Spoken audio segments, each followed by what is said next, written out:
Hello everyone and welcome to your NARSA weekly update for the week commencing Monday the 24th of October 2022. It's Gary here again and I don't know, quite the week our team have had.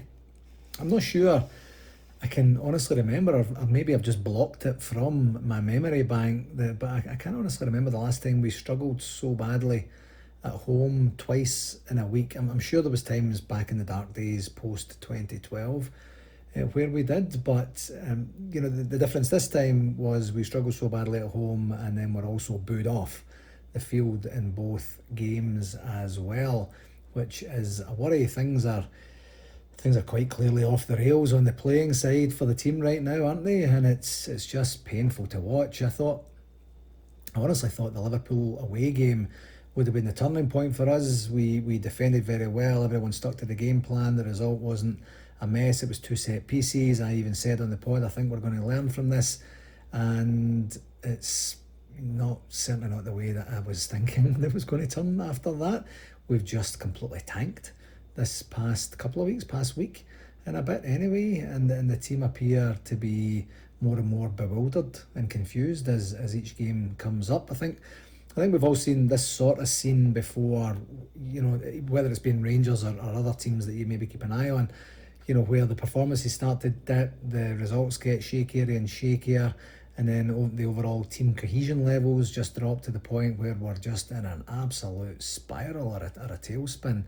And that's where it seems to be we've got ourselves to. Now, I know that we have key injuries to important players, and the players we've relied on so heavily over the past few seasons are just nowhere near the best anymore. But what I was saying to a few mates after Saturday's game there was that we just seem bereft of an actual playing strategy these days, and it appears that Gio is just throwing players on and on, and they don't appear to have been briefed on a role, or they don't buy into it, or they literally have no clue what they're supposed to be doing, or what Gio's playing philosophy philosophy is supposed to be. Or it may be a combination of all of that. I don't know, but what I do know is that things are getting worse and worse, and it seems like we're watching a car crash in slow motion right now with this current team. I really, really hope Gio and his team can turn this around, but based on what I've seen in almost a year he's been in charge now, I don't know if he has what it takes to create such a shift in this squad that gets us back to basics, back to winning football matches, and back to playing to our strengths. I 100% understand and get that he took us to the Europa League final, and that was an incredible experience with some incredible performances contained within that run to get to the final. I also get that he brought us the Scottish Cup after 12 or 13 years of not having it in the trophy cabinet, which was also terrific. But as you all know, our bread and butter is always the league, and quite frankly, he's been pretty shaky in that department since pretty much the beginning, as far as I can remember. So I don't know how all this will unfold, but I do know where it's heading right now, and where it's heading right now is we'll be looking for a new manager sooner rather than later, if we have not already started that process. Who knows? Anyway, let's get through the games as quickly as possible for this week. We had two games, as you know, one in the quarter-final of the League Cup and one in the Scottish Premiership. The first one was a 1-0 win against Dundee in the League Cup quarter-final last week at Ibrox, and we got the 1-0 victory courtesy of a goal from Stephen Davis. The tempo of the game started bright enough, but quickly settled into basically a garbage pattern of nothingness, I guess is the best way to say it. And I think we'll just leave it at that for this one. Positives, well, we're through to the semi-final, and that's pretty good. Ridvan Yilmaz got some game time and showed enough to us that we have a quality player there, and then consequently got himself injured, although he was on the bench at the weekend, which was quite surprising. And we didn't have any other major injuries, and some fringe players got some minutes, so those are some positives. Negatives, the performance overall was just very, very under par. The team is lacking a spark and appears to be creating less chances, and we have all of a sudden became very, very tough to watch, quite frankly. On the referee watch, I don't recall Willie Collum doing anything annoying, so he's going to get a 7 out of 10. And what does that get us? It gets us a semi-final against Aberdeen at Hampden on the Sunday the 15th of January. Now, typically, confidence would be high that we would navigate this semi-final with relative ease and set up a final to look forward to against Kilmarnock. But the way things are right now, I honestly kind of shudder to think what sort of state we're going to be in come mid-January if current form is anything to go by. Time will, of course, tell, and I guess we'll just see how it pans out from there. Our second game was Saturday's 1-1 draw against a home against Livingston, which highlighted a lot of the frailties that we have in our team right now. Almost a continuation of the garbage that we witnessed on the League Cup semi-final as well. And my understanding is that it's been kind of thrown around quite a lot now that we had something like 73 balls into the box, 73 crosses or passes into the box, and we scored 1 goal. We had 80% of the possession, we had 14 corners, we had 16 shots on goal, albeit only 3 on target, and we scored 1 goal, and that goal was in injury time as well. So I mean, that just, the stats just tell you that something is just not right. We got off to a very, very poor start with some very, very slack defending, starting with an extremely out of form James Tavernier and ending up with us being 1-0 down after, what was it, 3 or 4 minutes, something like that, very early on. Anyway, and then we just endured 90 odd minutes of predictable, turgid football that saw us equalise late and have one chance right at the death, which John Lundstrom just couldn't keep on target. Should have done a lot better with that. If that was Tony goals of a few weeks ago, that would have been 2-1 and a victory to us. But did we deserve to win? Quite honestly, I think we did, based on the stats, based on the endeavour and stuff. But if you don't create enough meaningful chances, then your chances of scoring anything is drastically reduced. I mean, that's just logic. Now, what I do want to say here is, we did win our previous 4 league games, so results wise it was going fine, but it's just more the drop in form and tactical strategy that's more of a worry for me as it stands right now. So 1-1 was how it finished, and the boos were ringing out big time at the end. So positives, we got a point, and that's about it. That's about all we can say. Negatives, our defending for the goal was crap. Our lack of quality, depth in the squad seems to be coming to bite us on the bum right now. Our habit of continuously trying the same tactic, obviously we were trying the same tactic time and time and time again, and not learning that it just isn't working, and then maybe making the ballsy decision to try something new, but just having an inability to do that. And then of course our inability to beat 10 men at Ibrox, including our bizarre substitutions where Gio just brought on every single attacker that was on the bench, it felt like, and none of them had any material impact to the game at all. And I guess the last negative is just our overall tactics, if there were any. On the referee watch, so for the first game with VAR, I think it went okay. VAR helped upgrade Boy's yellow card to a red card, and while at the time I thought it was a wee bit on the softer side, if you go in with the studs up and catch the player, you're running the risk of a red card, and that's the way the referee saw it, so that's the way that it goes. So other than that, I think the ref did okay. Eventually booked their goalie for time wasting. I would do that sort of stuff in the first half, and then just go and make sure that the goalies know that stuff is not going to happen going forward. But as soon as they get the goal early, that's where the captain or some of the senior players should be having a word with the referee to say, listen, you know what's going to happen now. They're going to be time wasting at every single hand's turn.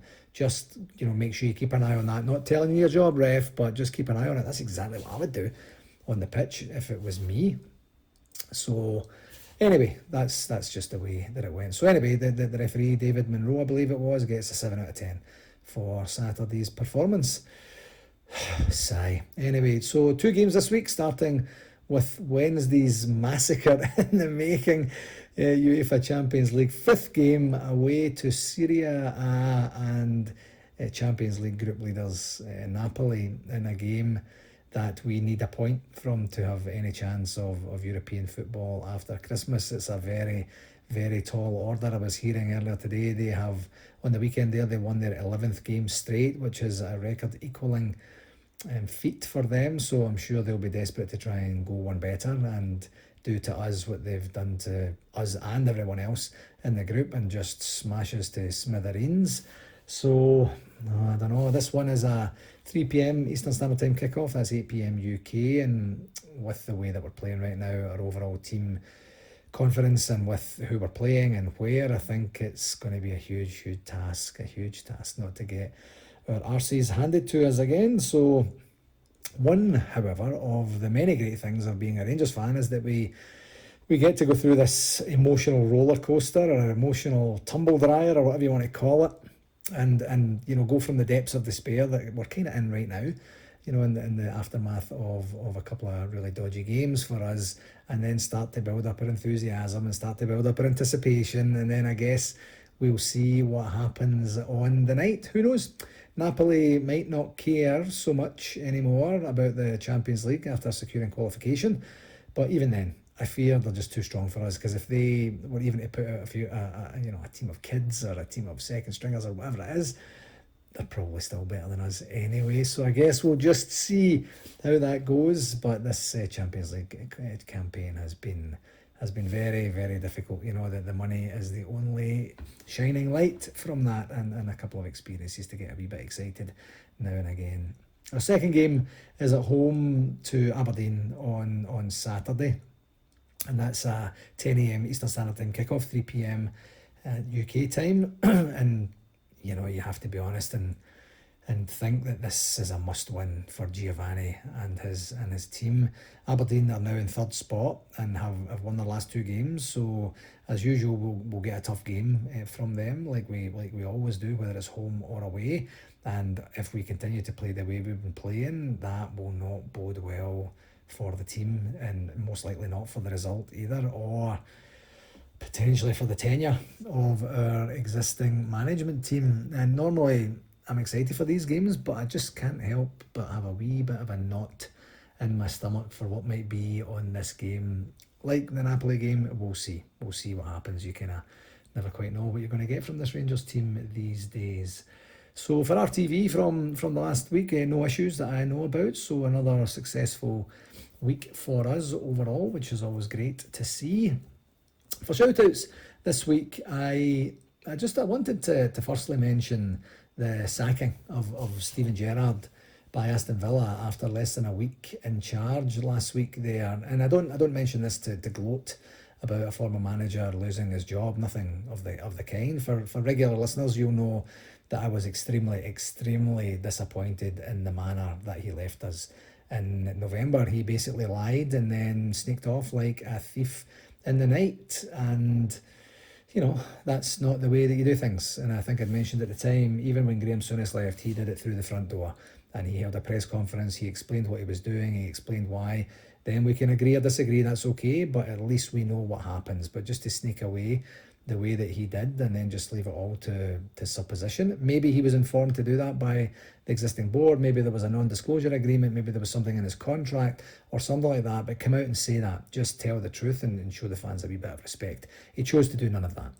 Anyway, that's history, and time heals mostly all wounds and all that sort of thing. But I mention his sacking as a reminder, and mostly a reminder to myself, to be dead honest, that very, very few managers go on to massive successes after leaving Ibrox and leaving the club. The draw of managing in the English Premiership, of course, I understand that. Access to more funds for transfers and being closer to home all seem like rational reasons to leave Rangers, but I wonder how he feels now, as I'm not 100% sure where he goes from here, to be perfectly honest. He had one trophy in 3.5 years at Ibrox, albeit he built the club back up to help us get to kind of where we are right now.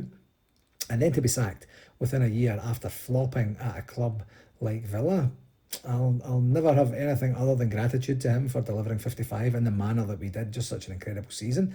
And I do wish him well when he's back on TV studio punditry shortly. But I can't say too much more than that. It appears that his replacement at Ibrox, who was widely lauded and welcomed when he came in after Gerrard left, might be succumbing to the same fate here shortly if he doesn't turn things around. I hope not, but that's not looking too good right now. So a shout out to Steven Gerrard. I do wish him well going forward, and we'll see what happens in the next chapter of his career. And finally, on the shout outs for this week, I did want to extend our sincere sympathies on the passing of Rangers legend and Hall of Famer Jimmy Millar, who passed away last Thursday. Mr. Millar lifted 3 league titles, 5 Scottish Cup and 3 League Cups during his 12 years at the club, and scored an incredible 162 goals in 317 Rangers games. So for any striker in any team to have a goal every 2 games is very, very impressive. So congratulations to him, and thank you for that, of course. And I'd just like to pass on NARSA's sincere condolences to Mr. Millar's family and friends. On the convention update for this week, I can officially confirm that it's 234 days and 33 weeks until Toronto Midtown hosts the biggest bash of the Overseas Rangers calendar. We're going to be in the 20 weeks thing before we know it. Well, literally, we're going to be in the 20 weeks time frame within 3 weeks, of course, or I guess 4 weeks would that be, but time is absolutely racing by here. Some significant progress and updates made in the past week here, which I had been kind of threatening, or let's just say promising, for the last wee while, where we now have the convention hotel out for booking for NARSA membership, which is great news. And as I mentioned, our typical process is we open it up to NARSA members, and we did so on Friday, and then we'll open it up to the rest of the world. Now, we were planning to open it up to the rest of the world today. However, one thing that has been raised to me by at least 8 people that I counted since Friday, is that they are getting a message saying that there are no room availabilities for what they're looking for. Now, what I got back to them and said, that's most likely we're sold out of the pre and post rooms already, and that's very likely the case, which I thought was the inconvenience, and I've been talking about that for a while now, in terms of the fact that the rooms in Toronto are being so scarce for next year, and they're at a real premium, and we're going to have a real hassle being able to give everyone what they need in terms of room allocations and stuff like that.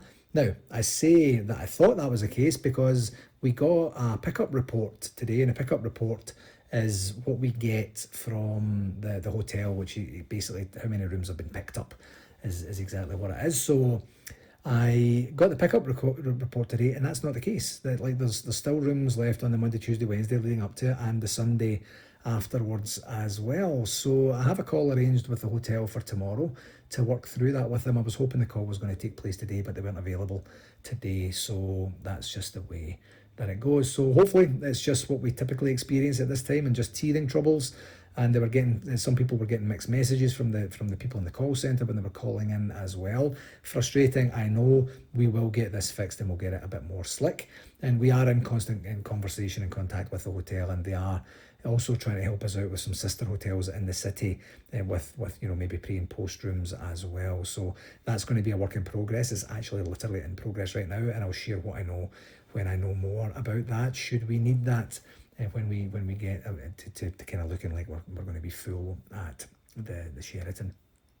The Holiday and Flight Centre do have their full packages for sale, and I talked about that over the last couple of weeks, and I'll put a link to that at the convention on the accompanying email from tonight, or the blurb for the podcast as well, and then you get to see what they have to offer. If you're coming from back home, just a reminder, they will do flights, they will do transfers to and from the hotel in Toronto, they will do your accommodations, and they will do your event tickets as well. And further news on the entertainment portion of the convention is that you might have seen yesterday that we announced the flute band for Toronto 2023, and for this one we have the Pride of the Rock flute band from Dumbarton.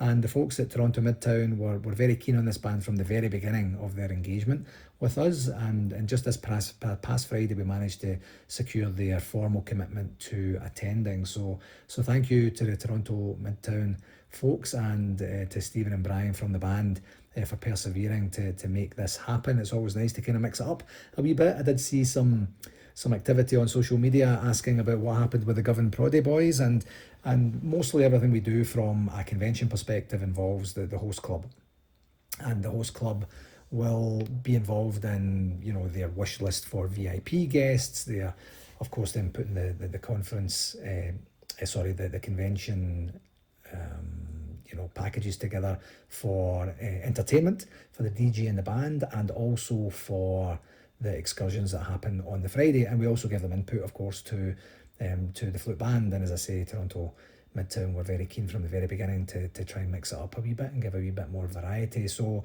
nothing untoward in terms of the Govan Proddy Boys. They will absolutely be back with us. They are, and I've mentioned this before, the heartbeat of what we do from a NARSA convention perspective, and we'll be very happy to welcome them back. That the band were aware of the fact that we were pursuing another band for this year from pretty much the very beginning of the conversations, and they've been absolutely fine and great about it as well. So nothing to see here on that one, if anybody's trying to think there's any drama behind the scenes. So yeah, Pride of the Rock Flute Band, and they are very, very much looking forward to it. So are we. In terms of convention tickets, we are in the process, as I mentioned the last couple of weeks, of getting these organised too, and we may have those good to go for this week. We'll definitely let everyone know what the situation is with that. It's basically a case of finalising the cost, which I think we've got that nailed in now with the committee here, and then getting the systems structured, the ticketing system and then the payment system as well in the background, so that we can get that organised. So I promise we are getting there, folks. And as I think I mentioned last week, that my desire at this time of the year is to basically get us to a spot where we hand over the reins to our guests, and people book and people start to get excited, and then we start to see the activity, and then we can just go on with the actual planning of the VIPs and MCs and stuff like that as well. From a communication front, this past week, we did indeed managed to get 2 winners for the competition that we put out last week for an evening with Archie, Knox and Ian Ferguson in Lark Hall.